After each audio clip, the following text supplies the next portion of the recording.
ஆனால் தந்தை பெரியாரின் வழி வந்த திமுக, அண்ணா திமுக அதை செயல்படுத்தாமல், நடைமுறைப்படுத்தாமல் அலைக்கழித்துக் கொண்டிருக்கின்றன. அதைத்தான் தேவநாதன் அவர்கள் மிக அழகாக டாக்டர் தேவநாதன் தெளிவாக்கி இருக்கிறார். பெரியாரின் வழி நின்று ஆட்சி நடத்துகிறவர்களே, பெரியார் எங்கள் தலகர்த்த நாயகன் என்று சொல்லுகிறீர்களே, எங்கள் காவிய நாயகன் பெரியார் என்று சொல்லுகிறீர்களே, அந்த பெரியார் சொன்னதற்கு இணங்க எங்கள் சமுதாயத்திற்கு நீங்கள் இடஒதுக்கீட்டை தர வேண்டுமா இல்லையா என்கிற ஒரு கோரிக்கையை எழுப்பியிருக்கிறார். உண்மையிலே சொல்லுகிறேன், உண்ணாவிரதம், ஏன் இந்தியாவிலே இப்படிப்பட்ட உண்ணாவிரதம், இவ்வளவு கூட்டம் இருக்கக்கூடிய உண்ணாவிரதம், கோடையிலே கூட எல்லோருமே சாப்பிட்டு இருக்கான். எல்லோரும் சாப்பிட்டுக் கொண்டிருக்கிற நேரத்திலே நீங்கள் சாப்பிடாமல் தவமாய் தவம் இருந்து இடஒதுக்கீடு கேட்டுக் கொண்டிருக்கிறீர்களே, இது எவ்வளவு பெரிய கொடூரம். ஒருவேளை உங்களுக்கு மின்சார வெட்டு பழகி போன காரணத்தினாலே இங்கே இயல்பாக இருக்கிறீர்களோ தெரியவில்லை. 14 மணி நேரம் 15 மணி நேரம் மின்சார வெட்டு, அந்த மின் வெப்பம் காரணமாக நீங்கள் அதற்கு பழக்கப்பட்டு விட்டீர்களோ எனக்கு தெரியவில்லை. நான் உண்ணாவிரத்திலே பல உண்ணாவிரதங்களை பார்த்திருக்கிறேன். ஒரு முறை முதலமைச்சராக இருந்த செல்வி ஜெயலலிதா அவர்கள் காவிரி நீர் பிரச்சனையிலே உரிமையை நிலைநாட்டுவதற்காக ஒரு உண்ணாவிரத்தை மேற்கொண்டார். அந்த உண்ணாவிரத்திலே கூட இப்படிப்பட்ட பிரம்மாண்டத்தையும் இவ்வளவு பெரிய மக்கள் கூட்டத்தையும் நான் பார்க்கவே இல்லை. நான் நீதியின் குரல் சொன்னா சரியா இருக்கும், நம்புங்க. அதற்கு பிறகு ஈழத்தமிழருடைய பிரச்சனையிலே மரியாதைக்குரிய முன்னாள் முதலமைச்சர் கலைஞர் அவர்களும் 3 மணி நேரம் உண்ணாவிரதம் இருந்தார். அந்த உண்ணாவிரத்திலே கூட இப்படிப்பட்ட ஒரு வேகம், இப்படிப்பட்ட ஒரு எழுச்சியை நான் பார்க்கவில்லை. அதற்கு பிறகு நடைபெற்ற அது கூட அவர்களுக்கு உண்ணாவிரதம் நடத்த அனுமதிக்கிற இடங்களெல்லாம் வேறு. ஆனால் பாவப்பட்ட மக்களாகிய நாம் சொல்லுகிறோம், ஆண்டவனுடைய வாரிசுகள், கண்ணபிரானினுடைய வாரிசுகள் நாங்கள், வீரன் அழகுமுத்துவனுடைய வீர பரம்பரைகள் நாங்கள். கூவங்கரை பக்கம் போனன்னு சொன்னா கூட கூவங்கரையை கூட ஆளுகிற நிர்வாகமாக மாற்றி காட்டுகிற பெருமை. இது ஒரு தர்பார் ஹால் மாதிரி. நானும் நெல்லை மாநாட்டுக்கு வந்திருக்கிறேன். நானும் நெல்லை மாநாட்டில் வந்து பேசியிருக்கிறேன். அந்த நெல்லை மாநாட்டிலே பேசியதற்காகவே ஒரு கட்சியில சீட்டு கொடுக்காமல் மறுக்கவும் பட்டிருக்கிறேன். அது வேற விவகாரம். யாதவருக்கு யாதவருக்காக குரல் கொடுப்பாயா என்று சொல்லி இப்போ எனக்கு முன்னாலே பேசினார் லியாகத் அலிகான். இவர்தான் உங்கள் கேப்டன், இவர் ஒழுங்கான கேப்டன், இவர் வழிகாட்டுகிற கேப்டன், இவர் நன்றான, அதாவது எந்த வகையிலுமே நீங்கள் அந்த பெயரை உச்சரிக்கவே கூடாது. உங்களுக்கு நல்ல பெயர், தலைவன் என்கிற ஒரு பெயர் இருக்கிறது. ஆகவே யாதவர் நினைத்தால் அதே மாதிரி நான் அந்த அலுவலகத்துக்கு போகும்போது, நேற்று போனீங்க இல்ல, யாதவர் கூட்டத்துக்கு போயிட்டு வந்தீங்க இல்ல, நல்லா பார்த்தேன் நான் தொலைக்காட்சியில். அவர் தான் மிமிக்ரி பண்ணுவாரா? நானும் பண்ண மாட்டேன். ஒரே ஒரு வாட்டி தான் உங்க மேல ஏறினேன், உங்க மேடையில் ஏறினேன். அதனால எனக்கு வந்த பாதிப்பு, நான் 5 வாட்டி எம்எல்ஏவா நின்ன, 6வது வாட்டி எனக்கு கிடைக்காம போச்சு. அதனாலதான் நாம இப்போ ஒரு அமைப்புக்கே தலைவராகக்கூடிய ஒரு சூழ்நிலையை உருவாக்கி கொடுத்திருக்கிறார்கள். ஆனால் நிச்சயமாக சொல்லுகிறேன், மிகவும் பிற்படுத்துவோர் பட்டியலிலே உங்களை சேர்க்கிற எண்ணம் இருக்கிறதோ இல்லையோ, ஆனால் உங்கள் கோரிக்கை வலுவாக இருக்கிறது என்பதை காட்டுவதற்காக இதோ லட்சக்கணக்கிலே இங்கே உண்ணாவிரத்துக்கே கூடியிருக்கிறீர்களே, இது லட்சக்கணக்கிலே கூடியிருக்கிறீர்களே, இது ஒன்று போதும். உளவுத்துறை இதையும் குறைத்து காட்டி எங்கள் அருமைக்குரிய நண்பர் பார்க்க சொன்னது போல 25,000 பேர் தான் வந்தார்கள் என்று சொல்லுவார்கள். ஆனால் காலையிலே இருந்து வந்து போனவர்களை எல்லாம் கணக்கு போட்டு உளவுத்துறையை சொல்லுங்கள், இது 1.25 லட்சம் என்று சொல்லி, பக்கத்திலே அவர் 25 சொன்னார், பக்கத்திலே ஒன்றை சேர்த்துக் கொள்ளுங்கள் என்றுதான் நான் சொல்ல ஆசைப்படுகிறேன். எதற்காக இவைகளை குறிப்பிட்டு சொல்லுகிறேன் என்று சொன்னால், உளவுத்துறை மழுங்கடிக்க கூடாது, உண்மைகளை எடுத்து சொல்லுகிற துறையாக இருக்க வேண்டுமே தவிர உண்மைக்கு மாறான துறையாக இருக்கக்கூடாது. இன்றைக்கு தமிழ்நாட்டிலே வன்னியர்களை காட்டிலும் அதிக கொதிப்பு நிறைந்தவர்களாக இருக்கிறவர்கள் யாதவர்கள். அதை வன்னியர்களின் பிரதிநிதியாகிய நானே ஏன் கூறுகிறேன் என்று சொன்னால், இப்ப பாத்தீங்கன்னா 20% கொடுக்கப்பட்டும் கூட அந்த மிகவும் பிற்பட்டோர் பட்டியலில் கூட எங்களுக்கு சரியான நியதி கிடைக்கவில்லை. அதனால உள் ஒதுக்கீடு 15 கொடுக்கிறோம் கேட்கிறோம். 15 கொடுங்க உள் ஒதுக்கீடு, இல்லைன்னா தனியா இட ஒதுக்கீடு 20% கொடுங்க அப்படின்னு நாங்கள் கேட்டுட்டு இருக்கோம். இந்த மாதிரி சூழல் இருந்து கொண்டிருக்கிற நேரத்திலே நீங்கள் வந்தீர்கள் என்று சொன்னால், இப்ப ஆதிவாரியான கணக்கெடுப்பு எடுக்க ஆரம்பித்திருக்கிறது. இப்பொழுது 1,10,000 என்று கணக்கு வளர்ந்து வருகிறது. ஆனால் நிச்சயமாக சொல்லுகிறேன், சாதிவாரியான கணக்கெடுப்பிலே வன்னியர்களுக்கு இணையான ஒரு சமூகம் இருக்குமானால் அது யாதவர்களும் அந்த கணக்கிலே தனி உருவாக்கப்பட்டு தனிப்பெரும் சமூகமாக யாதவர் சமுதாயம் அடையாளம் காட்டப்படும் என்பதை இந்த இடத்தில் நான் தெளிவாக சொல்லிக்கொள்ள கடமைப்படுகிறேன்.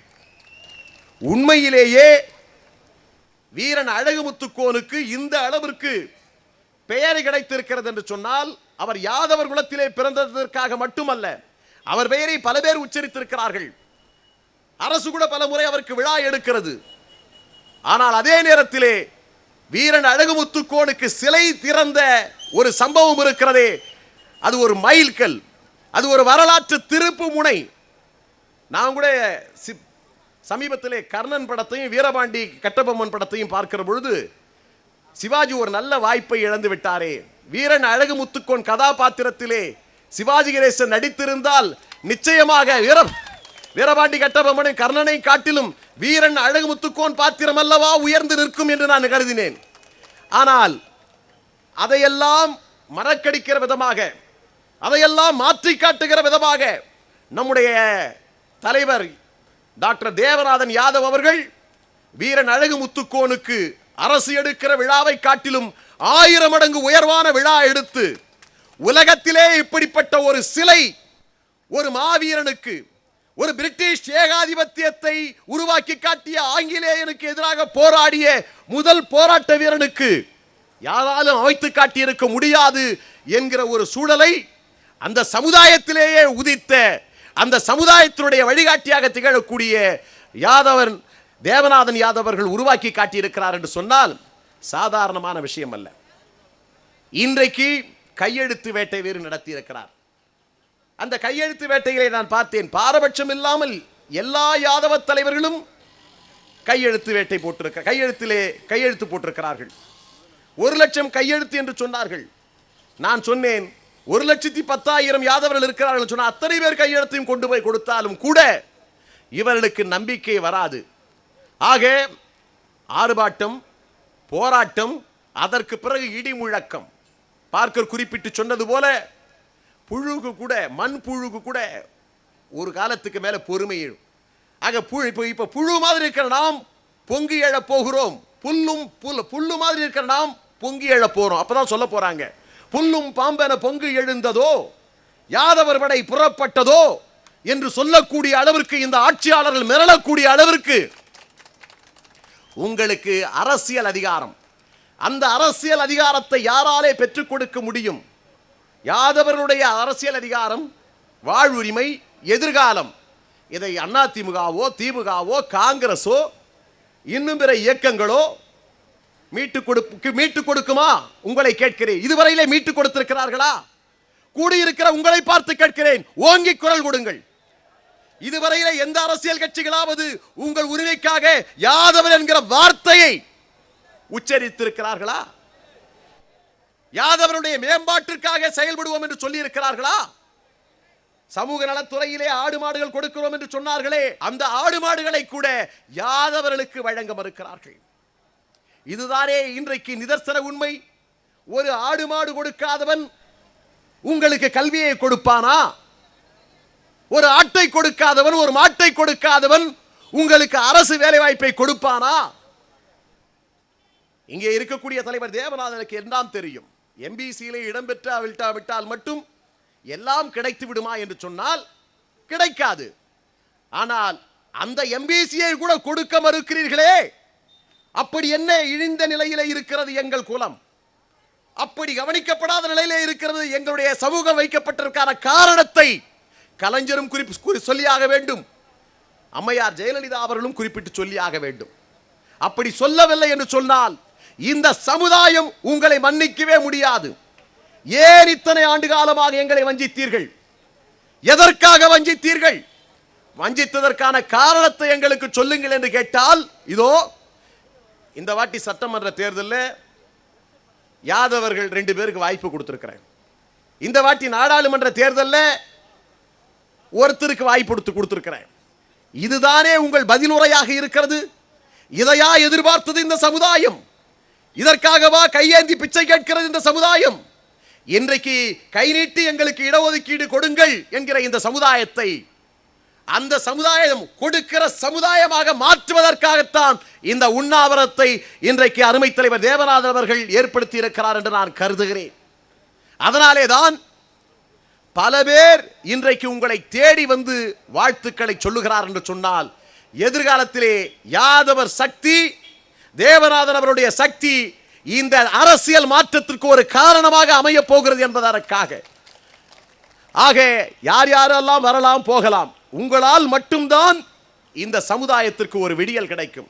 உங்களால் மட்டும்தான் இந்த சமுதாயத்திற்கு இடஒதுக்கீடு கிடைக்கும், எதிர்காலம் கிடைக்கும், அரசியல் அதிகாரம் கிடைக்கும் என்று உங்களை நம்பி வந்திருக்கிற இந்த லட்சக்கணக்கான மக்களுக்கு தொடர்ந்து வழிகாட்டுங்கள். சமூக ஒற்றுமையிலே மட்டுமல்ல, அரசியல் எதிர்காலத்திலும் உங்களோடு இந்த மக்கள் பயணிக்க தயாராக இருக்கிறோம் என்று சொல்லித்தான் இன்றைக்கு இங்கே வந்திருக்கிறார்கள். அவர்களுக்கு நம்பிக்கையூட்டுகிற விதமாக இன்றைக்கு எழுச்சிமிகு சமுதாயத்தில் ஒரு உணர்ச்சிமிகு காரியத்தை உருவாக்கி கொண்டிருக்கிறீர்கள். ஆகவே எதிர்காலம், அரசியல் எதிர்காலம், புரட்டி போடுகிற எதிர்காலம். எனக்கு முன்னாடி பேசின பார்க்க சொன்னார்கள், வன்னியர் ஓட்டு அந்நியருக்கு இல்லை என்று சொன்னார்களே, அதுக்கு மாத்திரமல்ல, நாங்கள் இப்பொழுது சொல்லுகிறோம், உங்க யாரையும் நாங்கள் அந்நியராகவே கருதவில்லை. இன்றைக்கு அந்த ஜோதியிலே நாங்களும் கலந்து கொண்டிருக்கிறோம். ஆகவே இன்றைக்கு அப்படிப்பட்ட ஒரு முடிவை எடுக்காதீர்கள். எப்படி நாங்கள் ஒரு அரசியல் சக்தியாக உருவாகினோமோ அதை போன்ற ஒரு அரசியல் சக்தி இன்றைக்கு எங்களுக்கு தலைவர்கள் நிறைய பேர் இருக்கிறார்கள். உங்களுக்கு தலைவர்களே இல்லாமல் வெற்றிடம். அந்த தலைமை பஞ்சத்தை போக்குவதற்காக எல்லாம் தெரிந்தவர், அரசியல் உணர்ந்தவர், தேசிய அரசியல், சர்வதேச அரசியல் அத்தனையும் இன்றைக்கு உணர்ந்தவராக, ஒரு தெளிந்த மனிதராக, யாதரவுக்கு கிடைத்த ஒரு மிகப்பெரிய வரப்பிரசாதம், பொக்கிஷம், திறமைகள் தேங்கி கிடக்கும் நிறைகூடம், புதைந்து கிடக்கிற பொக்கிஷமாக இதோ தேவநாதன் உங்களுக்கு தலைவராக கிடைத்திருக்கிறார். ஆக உங்களுக்கு ஒருபுறம் பெரிய சக்தி கண்ணன், அதற்கு பிறகு சிறந்த வழிகாட்டி தேவநாதன் யாதவ்.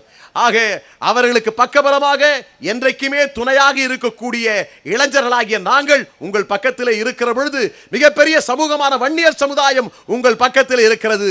நீதியின் குரல் என்றைக்கும் உங்களுக்காகவே குரல் கொடுக்கும் என்று சொல்லி வாய்ப்புக்கு நன்றி கூறி விடைபெற்றுக் கொள்கிறேன். நன்றி.